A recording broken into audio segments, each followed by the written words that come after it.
सहना भवतु भुनक्तु सह वीर्यं करवावहै तेजस्विनावधीतमस्तु मा विद्विषावहै। ओम शांति शांति शांतिः। ओम सदाशिवसमारम्भां शंकराचार्यमध्यमाम् अस्मद् आचार्यपर्यन्तां वन्दे गुरुपरम्पराम्। ओम गुरुर्ब्रह्मा गुरुर्विष्णु गुरुर्देवो महेश्वरा गुरुर्साक्षात् परं ब्रह्म तस्मै श्री गुरवे नमः। ओम सरस्वती नमस्तुभ्यं वरदे कामरूपिणी विद्यारंभं करिष्यामि सिद्धिर्भवतु मे सदा। कार्पण्यदोषोपहतः स्वभाव पृच्छामि त्वां धर्म सम्मूढचेताः यच्छ्रेयसा निश्चितं ब्रूहि तन्मे शिष्यस्तेहंसादिमां त्वां प्रपन्नम्। ओम वांग में मनसी प्रतिष्ठिता मनो में वाची प्रतिष्ठितम् आविराविर्म एध वेदस्य म आणिस्थः श्रुतं मे मा प्रहासिः अनेन अदितेन अहोरात्रान् संदधामि ऋतं वदिष्यामि सत्यं वदिष्यामि तन्मामवतु तद्वक्तारमवतु अवतु माम् अवतु वक्तारम् अवतु वक्तारम्। ओम शांति शांति शांतिः। ओम भद्रं कर्णेभिः शृणुयाम देवाः भद्रं पश्येम अक्षभिर्यजत्राः स्थिरैरङ्गैः तुष्टुवागंसस्तनूभिः व्यशेम देवहितं यदायुः। स्वस्ति न इन्द्रो वृधश्रवाः स्वस्ति न पूषा विश्ववेदाः स्वस्ति नस्तार्क्ष्यो अरिष्टनेमिः स्वस्ति नो बृहस्पतिर्दधातु। ओम शांति शांति शांतिः। ओम अहं वृक्षस्य रेरिवा कीर्तिः पृष्ठं गिरेरिव ऊर्ध्वपवित्रो वाजनीव स्वामृतमस्मि द्रविणगुं सवर्चसं सुमेधा अमृतः इति शङ्कोर्वेदानुवचनम्। ओम शांति शांति शांतिः। ठीक है, बहुत अच्छे, थैंक यू। तो आज हम हमारे लंका कांड रामचरितमानस में से लंका कांड दोहा 79 के नीचे पढ़ेंगे। ठीक है, पहली ही चौपाई पढ़ेंगे, पर उससे पहले हम थोड़ी सी इंट्रोडक्शन देख लेते हैं। ये जो आज हम पढ़ने वाले हैं धर्मरथ, आप सबको कृष्ण बेटा एक पिक्चर दिखा सकते हो जरा प्लीज एक बार। तो आप सबको भेजी भी है पिक्चर रथ की, तो जिसकी अब बात कर रहे हैं हम, तो हमें सब पता है कि अब ये लंका कांड में क्या हुआ है। थैंक यू बेटा। तो ये लंका कांड में अभी क्या हुआ है, सारे देखो, सारे युद्ध में हारे जा चुके हैं, मारे जा चुके हैं, एक रावण बचा है। अब रावण युद्ध के लिए आने वाला है। एंड उस समय जब रथ पे बैठे हैं रावण, तो विभीषण जी को चिंता हुई, तो उस चिंता पे जो उन्होंने प्रश्न किए, तो ये हमारी गीता निकली। इसको विभीषण गीता भी बोलते हैं, इसको विभीषण गीता बोलते हैं, इसको धर्म रथ बोलते हैं, इसको विजय रथ बोलते हैं, कई नामों से इसको पुकारा जाता है। तो अब आप देख ही रहे हो कि यह धर्म रथ क्या है। तो हम देखते हैं कि सत्यशील इसकी पताका है, इसके पहिए कौन से हैं, शौर्य धैर्य है, ये सब चीजें जो हम पढ़ने वाले हैं, ये सारा सारा रथ के ऊपर बता दिया। अब आप देख सकते हैं कि अर्जुन का जो रथ होता है, कहते तो हैं हम 5 इंद्रियां, बट हमेशा घोड़े 4 ही दिखाए जाते हैं पिक्चर पे। अब देखो यहाँ भी घोड़े 4 ही हैं, तो हम देख रहे हैं वो घोड़े कौन है, बल विवेक दम परहित घोड़े। ठीक है, इन सब की हम आज करने वाले हैं व्याख्या, बट थोड़ी सी अब हम देखते हैं, इंट्रोडक्शन देख लेते हैं। आप हटा सकते हो पिक्चर अब बेटा, जस्ट बताने के लिए थोड़ा किया था, और सबके पास अब हमारे उसमें पिक्चर है। तो अब हम देखते हैं इंट्रोडक्शन में कि ये एक्चुअली ये युद्ध देखो, हमारे भगवान आए हैं राम यहाँ अवतार लेके, जैसे सुबोधानंद जी लेकिन मानस की मोती में बताते हैं, हम जो सनातन धर्म में विश्वास करते हैं, हम भगवान जी को 3 प्रकार मानते हैं। कैसे? एक तो हम मानते हैं, एक है निर्गुण निराकार प्रभु, जो कहते हैं सभी ब्रह्म है, बाकी सब माया है, सो वो निर्गुण निराकार प्रभु हो गए। तो दूसरे होते हैं सगुण निराकार प्रभु। सगुण मतलब जैसे हर धर्म में, इवन आर्य समाज भी वो कहते हैं हम मूर्ति पूजा में विश्वास नहीं करते, हम अवतारवाद में विश्वास नहीं करते, बट वो भगवान की स्तुतियां कैसे करते हैं? भगवान आप कृपालु हो, आप दयालु हो, आप क्षमाशील हो, आप ये हो, राइट, सारे के सारे ऐसे हम बोलते हैं ना। तो फिर उसका मतलब क्या हुआ कि भगवान में गुण है, बट अगर भगवान निर्गुण निराकार है तो वो गुण कहाँ से आ गए? दैट मीन्स कुछ तो है, कोई तो है जो निराकार हो सकता है लेकिन गुण गुण है उनमें, है ना। तो जो बाकी जो सनातन जो अवतारवाद में विश्वास करते हैं, जो हम जैसे हैं, वो हम कहते हैं नहीं, हमारे प्रभु सगुण निर्गुण निराकार साकार सब कुछ ही है ना। वो गुणातीत भी है, गुणों वाले भी हैं, सब कुछ है। अब हम देखते हैं कि अब भगवान जैसे कि सगुण साकार में हम विश्वास करते हैं कि भगवान अवतार लेते हैं, एंड टाइम के मुताबिक कभी मत्स्य बन जाएंगे, कभी कुछ भी बन जाएंगे, कभी वाराह बन के आ जाएंगे, कभी नरसिंह बन जाएंगे, समय के अनुसार वो अवतार लेते हैं, है ना। और हमें तो वो वाला ही, हाँ, ये तो हमारी रुचि की बात है, ऐसा नहीं है कि दूसरों की रुचियां गलत है, ऐसा नहीं कह रहे हम, ये हमारी रुचि में है तो हम इसमें विश्वास करते हैं। अब ठीक है, हमारे भगवान जी मनुष्य बन के आए हैं, तो उन्होंने ये कहानी तो हम सबको आती है क्या है। अब लेकिन अगर हम थोड़ा आध्यात्मिक दृष्टि से देखें तो ये युद्ध क्या है? ये युद्ध आसुरी संपत्ति एंड दैवी संपत्ति के बीच में हो रहा है ना। हमें पता ही है कि इवन जो भालू बानर भी बने हैं वो सारे के सारे कौन है? देवता लोगों ने अवतार किए, ऐसा बोला जाता है ना। अगर हम प्रैक्टिका वगैरह हम देखें कि भगवान ने मनुष्य बन के अवतार लिया, तो ये बानर भालू ये सारे कौन है? ये देवताओं के अंश है। दैट मीन सतोगुण के अवतार है, सतोगुण जितने भी होते हैं उनके अवतार है। एंड और जो हमारे दूसरी साइड पे है जो आसुरी संपत्ति, वो जो सारे दुर्गुणों के अवतार है। भगवान जी ये भी कहते हैं दुर्गुण एंड सतगुण कोई डिफरेंट चीजें नहीं है, एक ही चीज है, सारे सतोगुण ही है। जब उनको हम मिस यूज करते हैं तो वो दुर्गुण हो जाते हैं, है ना। अदरवाइज लाभ तो अच्छी बात है, लेकिन जब हम लाभ को एक्सेस में ले जाते हैं वो लोभ बन जाता है। अदरवाइज लाभ तो अच्छी बात है ना। हमारे लक्ष्मी माँ की पूजा करते हैं, वहां लिखा होता है शुभ लाभ, है ना। तो लाभ तो अच्छी बात है। तो सो इस तरह से हम देखेंगे कि ये जो युद्ध हो रहा है किन में हो रहा है? दैवी गुणों में एंड आसुरी गुणों में युद्ध है। तो युद्ध किस में है? प्रेम और घृणा में है, संतोष एंड असंतोष में है, वो सब गुणों में है ना युद्ध हमारा। तो वो सारे के सारे प्रतीक उन चिन्हों के प्रतीक है। जैसे हम कहते हैं रावण मोह का प्रतीक है, मेघनाथ काम का प्रतीक है, जो कुंभकर्ण अहंकार के प्रतीक है, तभी हम ऐसा बोलते हैं ना उनको। तो अब हम देखते हैं कि ये अब युद्ध, वो जो हम रामचरितमानस पहली वाली देखते हैं ना, तो वहां पे जो लास्ट वाला दिन वाला युद्ध है ना, वहां बड़ा सुंदर उन्होंने वो गाना बनाया हुआ है। उसमें है यही रात अंतिम, यही रात भारी, बहुत सुंदर है वो। सीन्स भी बड़े सुंदर है। जो फर्स्ट वाली रामचरितमानस रामायण बनाई है, जो उसमें वो फिर सीता जी माता को दिखाया गया, राम जी को, रावण को, उधर मंदोदरी को, चारों का करेक्टर ऐसे दिखाया गया कि चार ये कितनी भारी है, ये आखिरी रात है सबके लिए। तो हम देखते हैं कि अंत में जब सब जा चुके हैं तब रावण युद्ध करने आया है। एंड यहाँ पे हमने रामचरितमानस में हम पढ़ेंगे ना, तो उन्होंने उसने अपने सारे सैनिकों को बोला डरना नहीं, युद्ध के लिए आओ, अगर डर के पीछे भागोगे तो मेरे से मारे जाओगे, बेटर गो एंड फाइट। सारी उम्र मेरा खाया, अब युद्ध का टाइम आया तो भाग रहे हो, तो चलो युद्ध करेंगे। तो फिर सारे के सारे युद्ध अब पूरे उत्साह से युद्ध होने वाला है। अब जब युद्ध के लिए रावण आया है तो भविष्य जी को लगा कि भगवान जी के पास तो रथ नहीं है, उसके पास रथ है रावण के पास। एंड फिर उससे हमें ये भविष्य गीता मिलती है। पर पहले ही क्वेश्चन का हम पहले ही उत्तर कर लेते हैं, otherwise will get more confuse.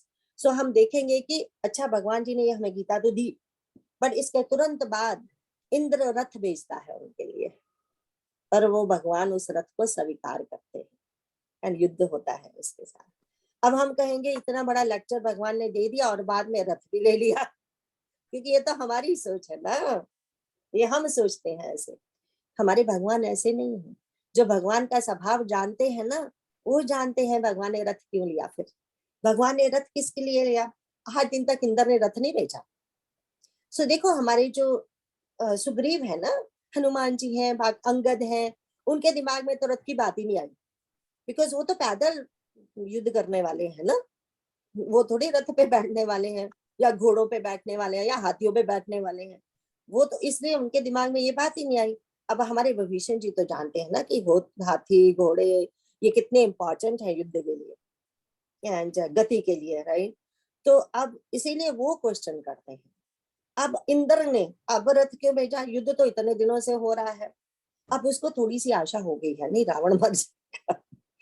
वो इतना डरपोक है, पहले ही रथ भेज देता तो उसको लगता है कि पहले रावण आके पहले मुझे ही मारेगा राम युद्ध से पहले।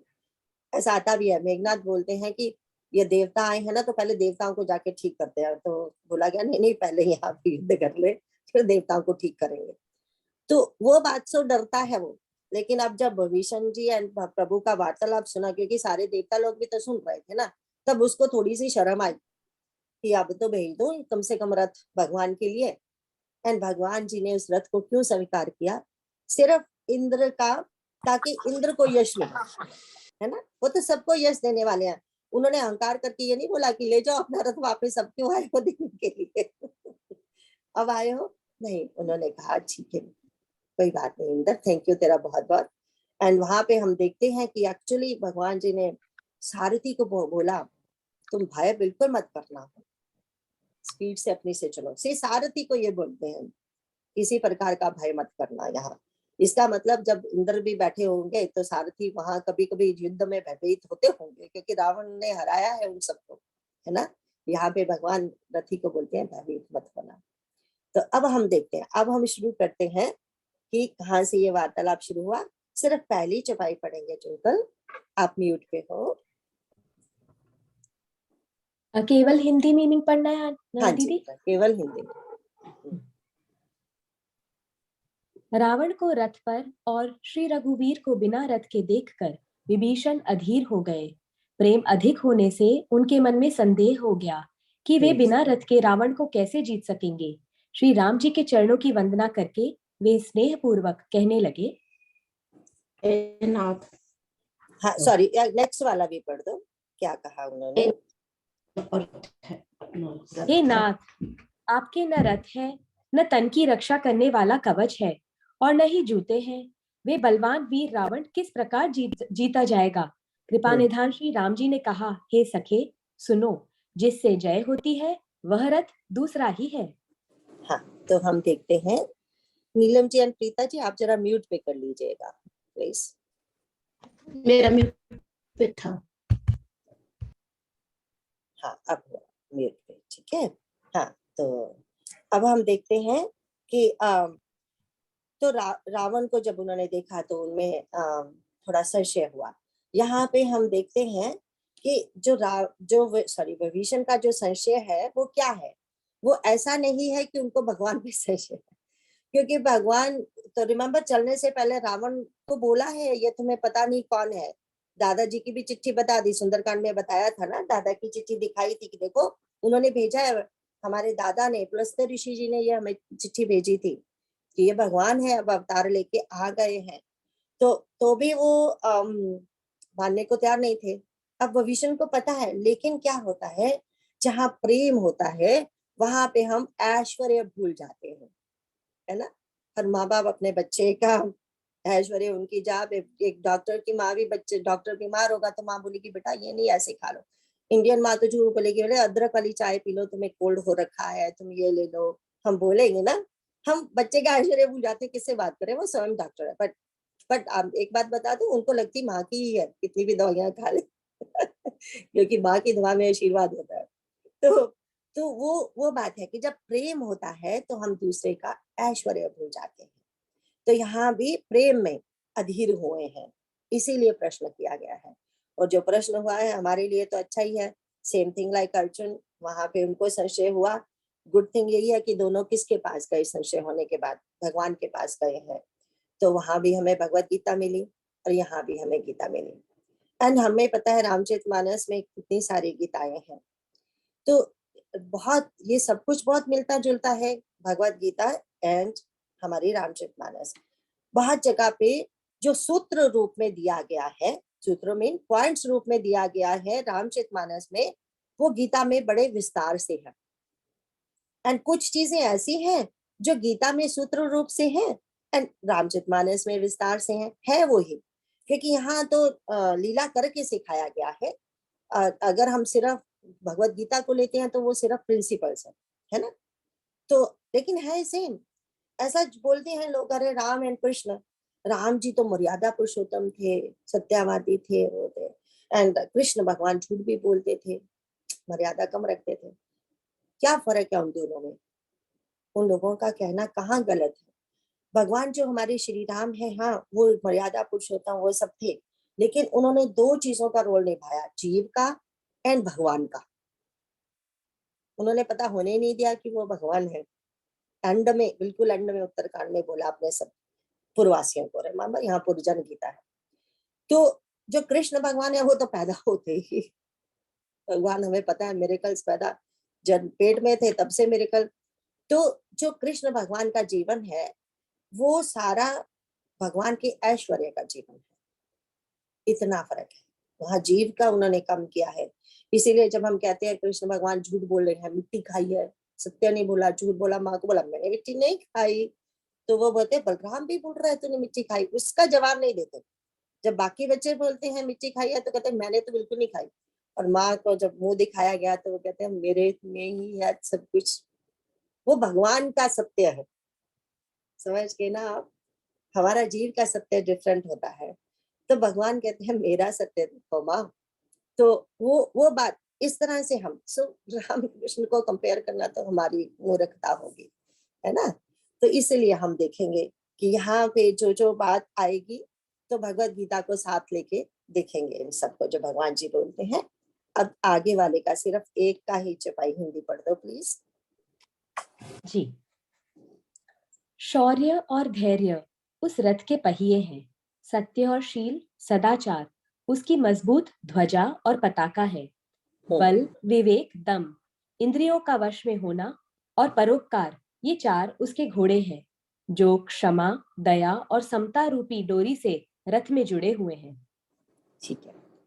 तो जो रथ होता है उसका कोई आधार होता है पहले, राइट। जैसे इवन हमने कार चलानी है तो उसके पहिए हैं पहले, ऐसे ही रथ के भी पहिए हैं। ऐसे ही हमारा जो शरीर रूपी जो रथ है इसके भी आधार है, हमारे पैर, हमारे पहिए हैं, है ना। तो ये जो रथ उन्होंने जब शुरू किया, भगवान जी क्या कहते हैं, सॉरी पहले हम ये देखते हैं। भगवान जी बोलते हैं सुनो सखा कह कृपा निधाना। सुनो सखा, तुम मेरे सखा भी हो, तुम मेरे भक्त भी हो, तुम्हें अधिकारी हो इसके जानने के, है ना। जैसे हमारे अर्जुन है, सखा भी है, भक्त भी है।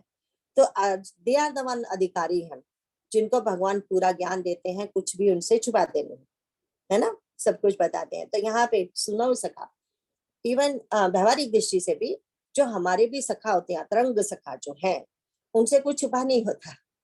उनको तो वो बातें भी पता होती है जो हमारे स्पाउस, हमारे बच्चों को भी नहीं पता होती। मोस्ट ऑफ हमारे दिल की बातें उनको पता होती है। बेटा जो जहां से आवाज आएगी कृष्ण म्यूट कर देना, इंदु जी को म्यूट कर देना, तो डिस्टर्ब हो, कई बार पता नहीं होता। तो हम कहते हैं कि सो भगवान कहते हैं क्योंकि तुम मेरे सखा हो और तुम मेरे, तो मैं तुम्हें वो सब बताऊंगा जिससे जिससे ये जीत होती है। क्योंकि देखो ये जो युद्ध है हम भी तो लड़ते ही हैं एवरीडे, सुख दुख का युद्ध, है ना, लाभ हानि का युद्ध। तो वो सब जो है द्वैत उनका हम कर रहे हैं ना, द्वंद्व है जो उनका युद्ध हर समय सुबह से लेके रात सोने तक और सपनों में भी होता रहता है। तो उसको जो भगवान जी कहते हैं, जो द्वंद्व को जीतना है उसके लिए कोई और ही डिफरेंट रथ चाहिए, है ना। ये जो आसुरी संपत्ति दैवी संपत्ति है हमारे अंदर, वो से अंदर आना वो डिफरेंट है, वो ये धर्म रथ है ना, इससे जीत होती है। तो उसके धर्म रथ के सबसे पहले उसकी स्पोर्ट क्या है, उसको उसके है वो पहिए, वो क्या है, वो कहते हैं सारज धीरज। सो सारज धीरज क्या है, शौर्य एंड धैर्य। तो शौर्य, तो हम देखते हैं कि शौर्य क्या है। तो शौर्य वो है जो जिसको हम बल कहते हैं, है ना, बलवान होना। जो शौर्य है ये मन का धर्म है। रिमेम्बर पूरी गीता ही कहाँ से शुरू हुई? सेकंड के सेकंड से भगवान ने कहना शुरू कर दिया, क्या तुम नपुंसकों जैसी बातें करते हो? अपने हृदय, तीसरे में क्या बोला? इसको अपने जो दुर्बलता आ गया तुम्हारे हृदय में, उसको मिटाओ और खड़े हो जाओ युद्ध के लिए। यही सेकंड एंड थर्ड यही था ना। तो पूरी गीता मन को बलवान बनाने के लिए है। तो ये शौर्य जो है ये क्या है? इसकी परिभाषा शौर्य का उद्यमी, जो उद्यमी स्वभाव होता है हमारा, साहसी स्वभाव होता है हमारा, उसको हम कहते हैं शौर्य। बल, जो हम अब हनुमान जी से हम क्या मांगते हैं? बल बुद्धि विद्या दो, बल मांगते हैं सबसे पहले, है ना। क्योंकि बल तो चाहिए, शारीरिक बल भी चाहिए, आंतरिक बल भी चाहिए, जैसे हमने पहले बहुत बार देखा है। लेकिन सबसे बड़ा बल क्या होता है? शरणागति का बल, है ना। भगवान में शरणागति हो गई तो वो ही सबसे बड़ा बल है। तो यहाँ पे ये जो भगवान जी ने कहा ये शौर्य, अब देखो क्या होता है कि मनुष्य को अपनी देह एंड प्राणों से प्यारा और कुछ नहीं होता। मनुष्य क्या, सभी जीवों को, कीड़ी से लेके ब्रह्मा जी तक सभी जीवों को अपने देह एंड प्राण प्यारे होते हैं, है ना। तो यहाँ हम मनुष्य की बात कर रहे हैं। तो अब देखो, किसी एक महान लक्ष्य के लिए जब हम अपने प्राणों की बाजी भी लगाते हैं और लगाने के लिए तैयार रहते हैं, वो जो भाव है वो शौर्य कहलाता है ना। जैसे हमारे देश को आजाद कराने के लिए कितने फ्रीडम फाइटर्स ने क्या क्या नहीं किया, फाइटर्स ने क्या नहीं किया। एंड ऐसे ही हमारे भक्तों ने, उनको तो चिंता नहीं होती, उनका उनका उनका जो शौर्य देखो, क्या वो बोलते हैं ना, पीवत मेरा हासी रे जहर का प्याला आया। उसने कहा कोई बात ही नहीं। वो कहाँ से आ गया साहस, है ना।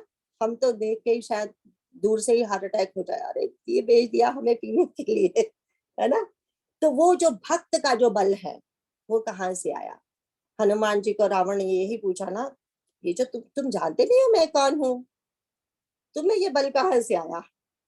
इतनी हिम्मत तेरी, तुमने लंका पार की और उजाड़ दिया और मेरे राक्षसों को मारा और यहाँ मेरे सामने ढीठ बन के खड़ा हुआ है। तुम्हें मैंने इतना सा भी तुमने भय की कहीं तो किरण नजर ही नहीं आ रही तुम्हें। एंड प्रहलाद को उसके पिता ने यही पूछा था, छोटे से प्रहलाद को कितने मारने की कोशिश की है, तुम मरते क्यों नहीं, है ना। मेरे से डरते क्यों नहीं? त्रिलोकी डरती है मेरे से। ये बल कहाँ से आया? ये है शौर्य, वो बल जो जो ये देखो, जो हमारे ताप होते हैं आध्यात्मिक, आदि भौतिक, आदि दैविक। आध्यात्मिक ताप में कौन से ताप आता है? मानसिक कष्ट और शारीरिक कष्ट। जब हम अपने लक्ष्य के लिए मानसिक और शारीरिक कष्ट सहने के लिए तैयार होते हैं, वो शौर्य कहलाता है। एंड कुछ भी कर्म करने से पहले ये शौर्य इंपॉर्टेंट है ना। अब हम इसके बाद शौर्य पे बहुत कुछ बोला जा सकता है, इतना ही करेंगे। अब देखेंगे धैर्य, धीरज। अब धैर्य देखेंगे। देखो, हम में वो शौर्य तो आ गया, काम करने के लिए उत्साह हो गया, सब कुछ हो गया, लेकिन उसके बाद आता है धीरज। हम कुछ भी, जो धीरज किसका धर्म है? बुद्धि का, बुद्धि का धर्म है ना धीरता। तो धीरज में जो क्या होता है कि जब भी हम काम करने के लिए तो पूरे उत्साह से तैयार हो जाते हैं, हम कहते हैं आई कैन डू इट। लेकिन जब हम करते हैं थोड़ा थोड़ा करके, ऐसे लगता है कि पता नहीं सफलता मिलेगी या नहीं मिलेगी, बुद्धि में थोड़ी थोड़ी संशय आने शुरू हो जाती है, तो धीरज खत्म होना शुरू हो जाता है। बहुत बार हम आधे में ही छोड़ देते हैं। एक छोटा सा, एक ये भी आपके सामने रखना है, ये धर्मरथ, तो भी मन में धुक धुक होता है, क्योंकि मैं आती है कि मैंने रखना है। जैसे ही मैं को छोड़ो, ये करो कि आपन तेज सवारो आपे, तो मैं खत्म हो जाएगी तो भय खत्म हो जाएगा। तो फिर जो जो होगा वो भगवान बुलाते जाएंगे, तो बुला ले, नहीं बुलाना तो अपन तेज संवारो आपे, उनका तेज है, हमारा क्या बिगड़ता है ना। ये बात सामने आ गई, तो वो होता है धीरता। अब देखो हमारे 18 चैप्टर में हम भगवान ने कितने, यहाँ तो एक सूत्र दिया ना, हमने कहा था ना यहाँ सूत्र दिया है कितने, वहां पे भगवान ने तो सेकंड चैप्टर ही वैसे शुरू किया। अब 18 चैप्टर में जो 30 इससे पहले पहले तो बुद्धि के बता दिए थे, वो भी सात्विक राजसिक तामसिक होती है। फिर धृति भी बता दी थी कि सात्विक राजसिक तामसिक होती है धृति, है ना। तो हमारी जो धृति जो सात्विक होती है, वो जब हम अपने इंद्रियों पे कंट्रोल करते हैं, जब हम योग साधना करते हैं, तब हमारी धृति जो धीरज है ये सात्विक होता है। That's when it's helps us to reach our goal, है ना। तभी एक स्टूडेंट के लिए भी जब तक वो बैठेगा नहीं सब कुछ छोड़ के, सात्विक धृति तो होनी ही चाहिए ना। अगर उसमें राजसिक भी हो सकती है कि अगर सिर्फ गोल एक यही है कि मुझे बस ए चाहिए और मुझे ए चाहना, तो सात्विक भी हो सकता है, बट ए अपने लिए चाहना, दूसरों के लिए नहीं चाहना, वो राजसिक हो जाएगा, है ना। मेरे ही सबसे ज्यादा नंबर होने चाहिए, nobody should have even 1 point over me, वो वाला जो भाव है वो राजसिक आ जाएगा। अब जो सात्विक धीरता योग साधना से आती है। अब राजसिक धीरता धर्मशील लोगों में भी हो सकती है। अब जो जो अपने सात्विक गुणों का अनुसरण करते हैं उनमें भी राजसिक धृति हो सकती है, क्योंकि अगर उनका गोल समझो सिर्फ स्वर्ग लेना ही है, तो मैं तभी कर्मकांडी ब्राह्मण बोले जाते हैं ना, उनका एक ही गोल होता था कि हमें स्वर्ग में पहुंचना है ना।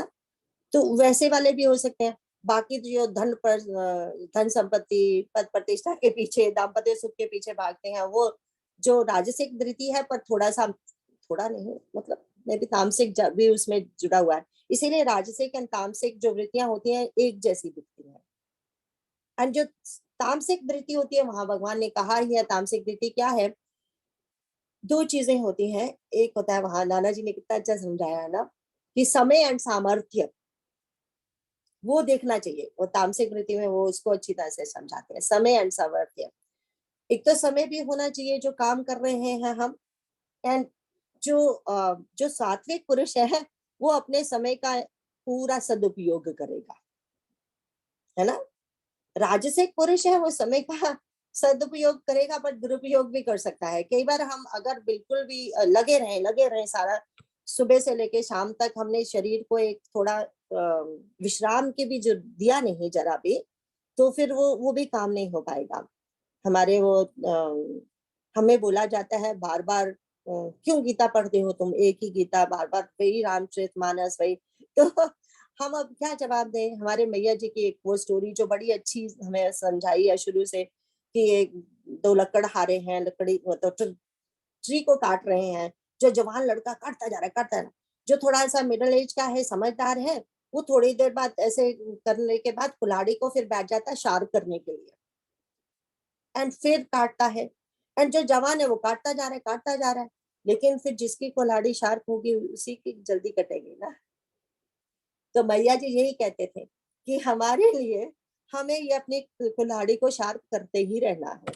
जो बुद्धि वाली कुल्हाड़ी है हमारी, उसको शार्प करते रहना है। अगर हमें ये संसार के बंधनों को काटना है, अपने दुर्गुणों को काटना है, क्योंकि पूरी तरह से तो नहीं जाते, वो तो भगवान ही काट सकते हैं। कोई भी अपने दुर्गुणों को पूरी तरह से नहीं काट सकता, वो भगवान की कृपा से करते हैं। बट हम कोशिश तो कर सकते हैं ना। हम भगवान की कृपा तभी मिलेगी अगर हम वो कुल्हाड़ी को शार्प करेंगे, भगवान के साथ बैठेंगे, सत्संग में बैठेंगे, तभी भगवान की कृपा होगी ना, तभी वो कटेगा। तो वो बात है। सो जो हमारा जो तामसिक जो हमारी वृत्ति है, जो धृति है, वो समय का भी सदुपयोग नहीं करती, और फिर सामर्थ्य, वो तो पहले से ही कह देती है, I don't think I can do it, I don't think I can do this, I don't think I can do that, right. पहले से, इसीलिए हमने कहा था ना पंचवटी में अपने ऊपर एक विश्वास करना भी बहुत इंपॉर्टेंट है ना। अपने ऊपर ही नहीं विश्वास किया तो फिर काम कैसे होगा। सो ये हमारी जो धृति सात्विक राजसिक एंड तामसिक, उस पर ध्यान देना है। इसीलिए भगवान जी ने ये 2 पहिए कहे हैं, शौर्य धैर्य, शौर्य धैर्य, ठीक है। अब भगवान जी बोलते हैं हमारे वो जो ध्वजा है, सत्य अंशी ध्वजा एंड पताका, तो जो रथ है ना, फिर से बाद में देख लीजिए, अगर हम रथ को ही रखेंगे ना तो समहाउ आई कांटेक्ट नहीं होता, तो अच्छी तरह से कई बार हम देख नहीं पाते, दिखने चाहिए ना सब, तो वो ज्यादा बैठता है, क्योंकि हम सामने बैठ के तो कर नहीं रहे, जूम पे कर रहे हैं तो कई बार सिर्फ चित्र हो तो नहीं दिखता। तो सत्य, वो जो रथ के ऊपर ध्वजा एंड पताका होती थी, तो वो क्या होता था, वो एक चिन्ह होता था कि इस रथ पे कौन बैठे हुए हैं, है ना। सबसे पहले क्या किया जाता था, जो अपोजिशन है सबसे पहले रथी की ध्वजा पताका को ही काटते थे, और फिर उनको उनको होता था कि अब जाएगा नीचे, उसी को काटा जाता था ध्वजा पताका को। अब ध्वजा पताका, भगवान कहते हैं धर्म रथ में ध्वजा पताका क्या है, वो बोलते हैं सत्य एंड शिव, है ना, यही बोला ना उन्होंने, सत्य एंड शिव। अब सत्य क्या है, हम सबको पता है सत्य क्या है। अब सिर्फ इसको एग्जाम्पल देख के समझेंगे। लेट्स सी द सत्य के एग्जाम्पल। रामचरितमानस में ही लेते हैं, बहुत एग्जाम्पल होती है बट एक ले लेते हैं हमें। सत्य की सबसे ज्यादा दुहाई दी गई है अयोध्या कांड में, कौन देता है, महाराज दशरथ, महारानी कैकेयी, मंथरा सत्य की दुहाई देते हैं, ठीक है। महाराज दशरथ, जो मंथरा है, जब उसने सुना कि राम को मिलता है तो शी डजंट वांट दैट, हम सबको पता है माता कैकेयी को कैसे सिखाती है। माता कैकेयी तो पहले तो बहुत गुस्सा होती है, फिर बातों में आ जाती है, क्योंकि कहीं ना कहीं उनके मन में क्या है, स्टेटस की भूख है। जब उसने उसने राम का नाम लिया, राम जी से तो उनको द्वेष है ही नहीं, लेकिन जब उसने कहा, एक बात जब उन्होंने बोली कि आई विश राम जैसा पुत्र मेरे पेट से पैदा होता है ना, वो समझ गई कि राम जी से प्रॉब्लम नहीं है, प्रॉब्लम कौशल्या से है। वहां पे थोड़ा सा भेद है। फिर उसने जो कथाएं सुनाई, सारी सौतों की कथा सुनाई। सगी बहनें भी जब सौत हो जाती हैं तो कैसे एक दूसरे को धोखा देती हैं, क्योंकि शास्त्र तो वो भी जानती थी।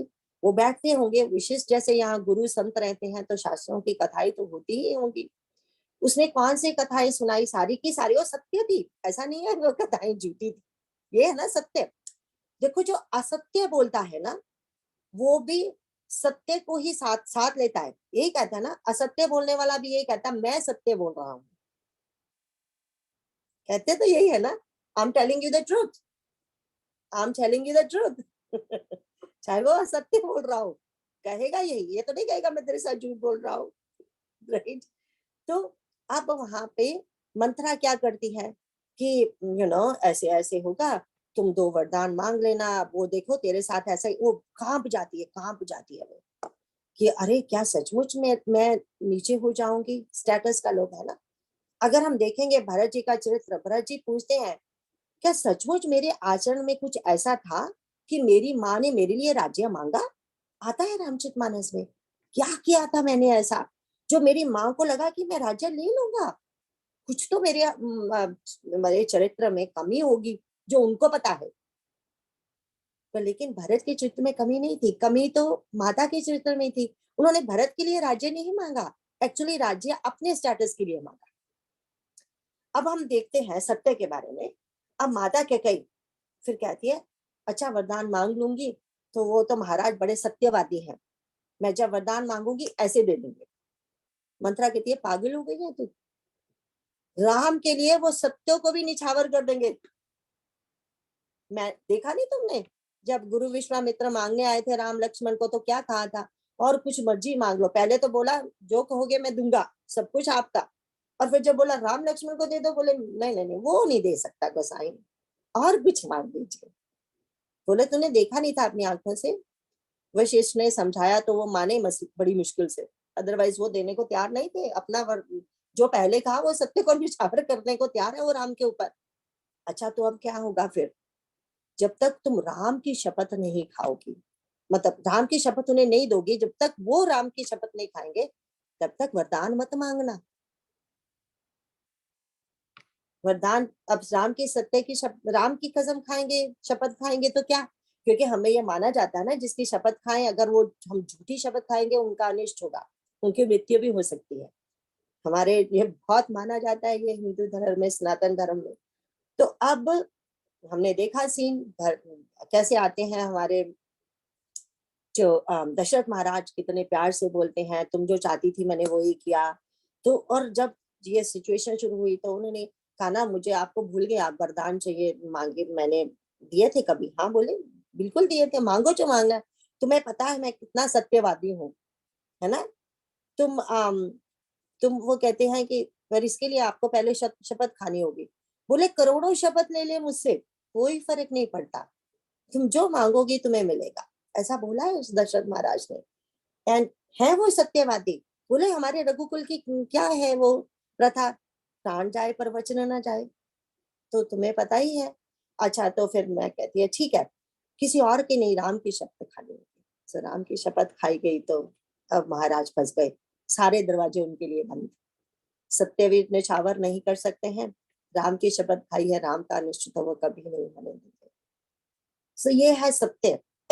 हर कोई अपने सत्य को अपने sorry, अपने राग द्वेष से करता है यूज, लेकिन गुण है तो सत्य ही, सबके पीछे सत्य के बिना कुछ नहीं चल सकता।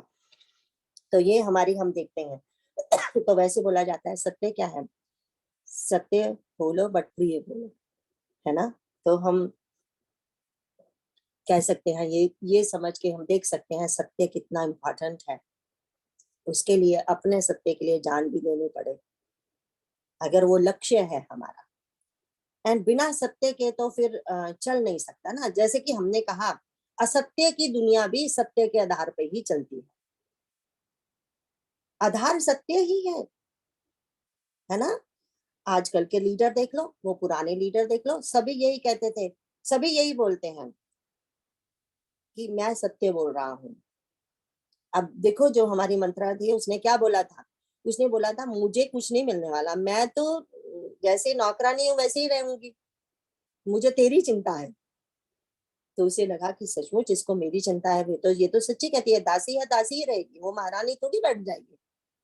ये है सत्य। तो इस तरह से हम सत्य को देखते हैं, हाउ इम्पोर्टेंट सत्य इज इन लाइफ।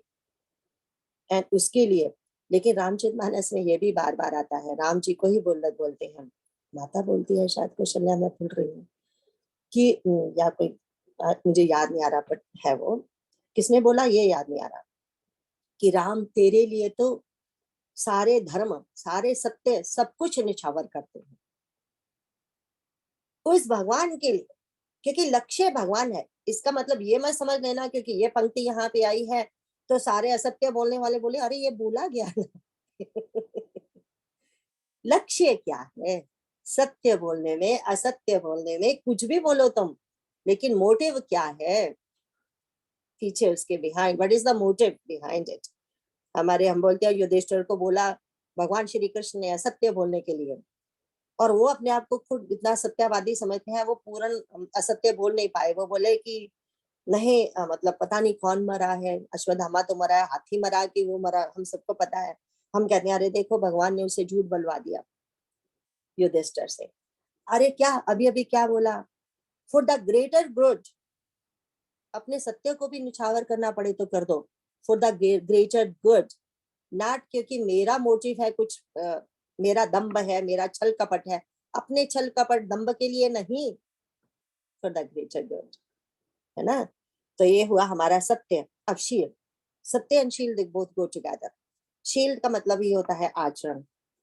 तो कहा जाता है सत्य मुख में होता है एंड शील आंखों में होता है, क्योंकि जैसा हमारा आचरण है आंखों से पता चले जाएगा। आंखों से कोई हमें क्रोध से देख रहा है, कोई हमें प्रेम से देख रहा है, कोई हमें काम वासना से देख रहा है, कोई कैसे भी देख रहा है, कोई वात्सल्य भाव से देख रहा है, कोई किस भाव से देख रहा है, वो आंखों में एकदम तुरंत आ जाता है ना। तो इसीलिए कहते हैं शील आंखों में बसता है, पहचाना। अगर जो चंचल स्वभाव के होते हैं तो उनकी आंखें जरा सारी तरफ होती हैं, इधर भी उधर भी, सबको पता होता है कि कौन कहाँ है, क्या पहना है, किसने क्या बोला, वो सब, वो आंखों का शील। सुशील मतलब क्या, यही इसका मतलब होता है सत्यशील का। शील का मतलब होता है आचरण में लाया गया स्वभाव। जब हमारे सारे दैवी गुण हमारे आचरण में आ जाएंगे तभी वो शील पुरुष कहलाएगा, शीलवान कहलाएगा, है ना। तो वो है हमारे। सो इसको हम इतना ही लेंगे, किसी किसी को छोटा लेंगे, किसी किसी को डिटेल्स में करेंगे।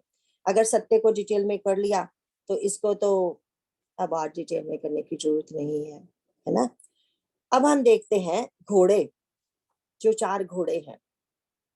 तो हाँ, तो सत्यशील पे हम देखते हैं, जो हमने कहा था ना, दुश्मन हमेशा सत्य तुम्हारी ध्वजा पताका पे अटैक करता है। जब भी कोई अपना चाहता है मंथरा जैसा, तो उसने माता के कई के सत्यशील पे ही अटैक किया ना। उनका आचरण तो तभी तो कहते हैं माता का कई वंदनीय है या निंदनीय है। राम किंकर जी महाराज जी की बुक है कई वंदनीय माता और निंदनीय। तो वो कहते हैं पहले वंदनीय थी, बीच में थोड़ी सी निंदनीय हुई, बाद में फिर वंदनीय हो गई, है ना। तो वो उनके आचरण पे देखो, उनके सत्यशील पे ही तो मारा ना, सबसे पहले वो तोड़ा तो सब गया, फिर दैट्स इट, है ना। अब हम देखते हैं ये जो हमारा, क्योंकि ये भगवान जी ये जो धर्म रथ के जितने भी पार्ट्स बता रहे हैं सारे के सारे चाहिए। एक गाड़ी का एक भी पुर्जा खराब हो तो गाड़ी चलेगी क्या? कार नहीं चलती। इवन अगर ऑयल भी चेंज नहीं किया है तो भी कार नहीं चलेगी, गड़बड़ हो जाएगी। तो इसी तरह से जो रथ के जितने भी पार्ट्स हैं वो सारे के सारे चाहिए। ये नहीं कि दो वो है वो एक नहीं है। समझो पहिए हैं, एक्सल काम नहीं करेगा तो कैसे चलेंगे पहिए, है ना। सो हर एक चीज जरूरी है। तो इसके बाद घोड़े। अब घोड़े क्या है? अब रथ तो है, पहिए भी हैं, सब कुछ है, बट लेकिन उसको गति देने के लिए घोड़े चाहिए। अब देखो कार को भी यही बोलते हैं ना, कितने हॉर्स पावर की है तुम्हारी कार? अभी तक भी यही कहते हैं, हम कहते हैं अरे घोड़े नहीं, यहाँ तो पहिए, इंजन है ना। इंजन को बोला जाता है कितने हॉर्स पावर का है तुम्हारा इंजन। तो हॉर्स, घोड़े चाहिए। अब ये घोड़े भगवान जी ने बोला कौन कौन से हैं हमारे घोड़े? तो उन्होंने बोला जो घोड़े हैं, बल विवेक दम पर हित घोड़े, है ना।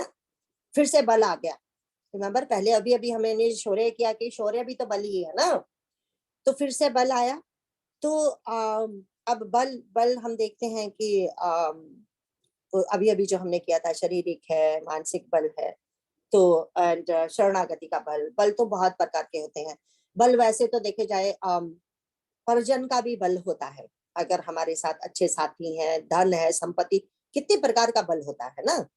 तो इसीलिए भगवान ने राम गीता में भी कहा था माता शबरी को करने से पहले कि दुनिया का जो संबंध है ना 10 प्रकार से होते हैं, उसमें एक बल भी बोला था। जो दुनिया के जो लोग संबंध रखते हैं ना, किस किस के संबंध रखते हैं, जिसके पास ये चीजें हो, तो उसमें एक बल भी बोला था। जिसके पास बल, बल तो फिर कितनी प्रकार का होता है ना, उसमें धन संपत्ति का भी बल, स्टेटस का बल, कितनी चीजों का बल, राइट। लेकिन हमने बोला कि मेन बल तो वही है जो शरणागति का बल है। तो भगवान ने कहा एक घोड़ा बल का है, एंड फिर उसके बोला एक घोड़ा विवेक का। अब विवेक बुद्धि, अब विवेक को बुद्धि बोला जाता है। एंड वो भी हमने भगवान ने हमारे 18 चैप्टर में उसको और जरा डिटेल में, बुद्धि तो हम हर जगह पे पूरी गीता में, यहाँ पे सब जगह पे बुद्धि का वर्णन है। गीता में 18 चैप्टर बिफोर धैर्य उन्होंने बुद्धि लिया है कि हमारी बुद्धि 3 प्रकार की, सात्विक, रासिक, तामसिक होती है। एंड उसमें भी वो सात्विक बुद्धि कौन है? जो गलत एंड सही का निर्णय कर सके, वो सात्विक बुद्धि है ना। राजसिक बुद्धि में लोभ होता है। एंड जो तामसिक बुद्धि है वो तो धर्म को, अधर्म को धर्म मानती है, ठीक को गलत मानती है, गलत को ठीक मानती वाली है। वो 3 प्रकार की जो हमारी बुद्धि जो बोला गया था। एंड लेकिन हमने पीछे देखा ना बुद्धि का धर्म क्या है? धैर्य, धीरज। इसीलिए बुद्धि एंड वो धैर्य इकट्ठे आए हैं। तो अब और उसके बाद फिर उन्होंने बोला है कि सो विवेक जो शब्द है उसी से विचार, विचार ही विचार धातु से बना है ये विवेक शब्द, है ना। तो ये हमें हमें पता ही है, ये निर्णय देने की क्षमता हमें जो देता है, वो निर्णय क्या लेना है, ये बुद्धि का काम है ना। एंड अब सो गीता के 2 and 45 तक में भी वही है। भगवान ने 2 के 45 में भी यही लिखा है, नित्य सत्वस्था।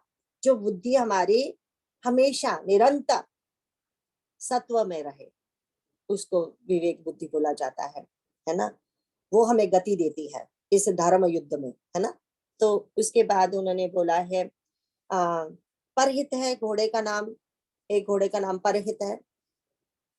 परहित को तो भगवान जी ने बहुत इंपॉर्टेंस दी है। परहित जो हमारे जो किंकर जी महाराज के जो धर्म पे हमने वो शेयर किए थे ना, अपने लेडीज गीता परिवार में धर्म पे शेयर किए थे ना, 12 है उनके प्रवचन। उनमें उन्होंने कहा था कि भगवान जो मानते हैं सबसे बड़ा धर्म वो परहित ही। वैसे तो हमें भगवत गीता में, हमें रामचरितमानस में, हमें वर्ण आश्रम के अनुसार हमारे डिफरेंट डिफरेंट धर्म होते हैं, वर्ण के अनुसार, आश्रम के अनुसार, है ना। बट जो भगवान ने कहा है जो एक है वो सब में है, सब वर्ण आश्रम सब में आता है, बाकी भी सारे आते हैं, बट जो भगवान को प्रिय है वो है परहित, वो भगवान को सबसे प्रिय है। तो अब सो परहित के लिए तो कुछ भी करना है, तभी तो भगवान को कृपालु बोला जाता है ना, सुहृद बोला जाता है, बिकॉज उनके लिए परहित is the main thing. Krishna ji, परहित मतलब लोकहित से? हाँ, दूसरों का हित, सबका ओके। हित। अच्छा, तो परहित में नॉट ओनली मनुष्यों में, अपनों में परहित, परहित में तो सब कुछ आ जाएगा ना, पूरी सृष्टि का हित, पेड़ पौधों का हित है ना, पानी का हित, सो उसको नहीं करना है, वायु का प्रदूषण नहीं करना है, जल का प्रदूषण, ये वो सब चीजें परहित में आ जाएंगी। मेनली यही, जब हम परहित बोलते हैं उसका मतलब ये होता है कि पर दूसरों का हित करने के लिए हम हर प्रकार के कष्ट हर्ष पूर्वक सहेंगे, दूसरों का हित। अब अगर आप अब ये देख लीजिए, अगर ये परहित का भाव हम सब में आ जाए तब तो कोई दुखी हो ही ना। मैं भी आपके लिए परहित करती हूँ, आप मेरे लिए करते हो, दूसरा तीसरे के लिए, वी आर एक चेन है जो परहित ही करना जानती हैं, तो दुख कहाँ से होगा। इसीलिए कहते हैं ना, राम राज्य में कोई दुख था ही नहीं, क्योंकि हर कोई परहित करने में व्यस्त था। तो वो बात हम करते हैं, तो परहित भगवान का ये सबसे प्रिय, इसीलिए भगवान कहते हैं संत उन्हें प्रिय है, क्योंकि संतों का काम ही परहित करना है। हमारे रामचरितमानस में कोई ऐसा कांड नहीं है जहां पे संतों की महिमा ना गाई गई हो, क्योंकि संतों का परम धर्म ही परहित करना है ना। इसीलिए भगवान संतों का, इसीलिए वो प्रयागराज से उनको कंपेयर करते हैं कि प्रयागराज तो एक स्थिर रहने वाला, उसको प्रयागराज को सर्वश्रेष्ठ वो बोला जाता है ना। तो वो बोले कि जो संत हैं वो तो चलते फिरते प्रयागराज हैं, तो उनके बारे में बहुत व्याख्या से रामचरितमानस में बालकांड में किया गया है, उनका कंपेयर कैसे प्रयागराज संतों का होता है। तो संत का मेन है परहित करना, ठीक है। तो ये हमारे हुए 4 घोड़े, फिर उसको डिटेल में तो बहुत जाया जा सकता है, आपको भेज दिया गया, वो आपका होमवर्क है, वो सुनिए जो किंकर जी महाराज जी के भेजे गए हैं टास्क आपको। सुचिता आपको भेज देंगे, आपको ट्विंकल भेज देंगे, ठीक है। हम किंकर जी महाराज जी के हमने जो टास्क शेयर किए थे। तो अब हम देखें कि 4 घोड़े हैं, लेकिन हमें ये देखते हैं कि जब भी हम 4 घोड़े बग्घी में लगाए देखते हैं, जो 2 घोड़े होते हैं वो आगे होते हैं, 2 पीछे होते हैं, जो उनको एक आगे वाले तो खींचते हैं, पीछे वाले उनको फोर्स देते हैं, तो ठीक है ना। तो हमने देखा बल विवेक दम, दम रह गया था, दम घोड़े के दम का तो पता ही है, हमारा जो दम शम एक ही चीज आ जाती है कि जो इंद्रियों पे कंट्रोल, उसको दम कहते हैं। जो दम वाले घोड़े का काम यही है कि अपने जो दुर्गुणों को कंट्रोल में रखे, सात्विक गुणों को फोर्स दे, है ना। एंड हम देखते हैं तो हम देखेंगे कि 2 आगे हैं, 2 पीछे हैं। तो आगे वाले घोड़े कौन है, वो आगे वाले घोड़े लगाए जाते हैं परहित एंड बल, ठीक है, ये आगे लगाए जाते हैं। अब परहित के पीछे कौन सा घोड़ा होगा, वो होगा तो नहीं सॉरी, आगे जो लगाए जाते हैं वो है परहित एंड दम, ठीक है, दम एंड परहित। जो परहित है ना, उसके पीछे घोड़ा लगाया जाएगा बल का, क्योंकि बल, अपने बल को हमने परहित के लिए यूज करना है। आप देखो श्री राम जी लक्ष्मण जी वनवास के लिए चले गए, हर चीज का उन्होंने त्याग कर दिया, पर धनुष्मान का त्याग नहीं किया। जंगल में जाना है, राक्षस भी मिलेंगे, संत भी मिलेंगे, एक क्षत्रिय धर्म है परहित करना, तो उसके लिए वेपन उठाना जरूरी है ना। उसके वहां नहीं हम कह सकते फिर हिंसा अहिंसा चाहिए, तो क्रोध की भी आवश्यकता है ना, उसकी भी आवश्यकता है। जब हम उन चीजों का सदुपयोग करते हैं तो सब कुछ जरूरी है ना। हिंसा परहित के लिए जब करते हैं वो तो बहुत जरूरी है। हिंसा का मतलब ये नहीं कि परहित में के सबको मारने चले जाएं, हिंसा का मतलब यही है कि अगर कोई गलत बंदा आके एक स्कूल में ही आके कोई शूटिंग करने लग जाए, तो परहित यही है कि उस टेररिस्ट को मारा जाए, यही परहित हुआ ना, तो उसके लिए तो व्यापन उठाना पड़ेगा। तो ये परहित के पीछे बल लगाना है, एंड दम के पीछे क्या लगाना है? विवेक। दम है ना, वो एक जोर है, तो उसके पीछे विवेक, क्योंकि दम तभी होगा ना, अंतःकरण की शुद्धि हम तभी कर पाएंगे ना, कस के रखना है अपने आप को।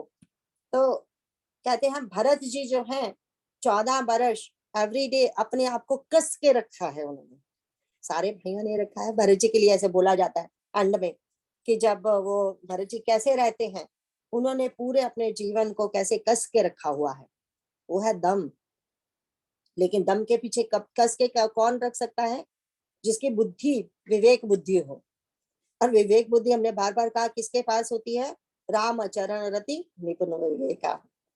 जिसके चरणों में, जो राम के चरणों में रति रखेगा वो तो निपुण भी होगा, विवेकी भी होगा। एक ही शरत है बस, राम चरण रति, है ना, वो ही है योगः कर्म से कौशल। तो ये हमारे 4 घोड़े हैं।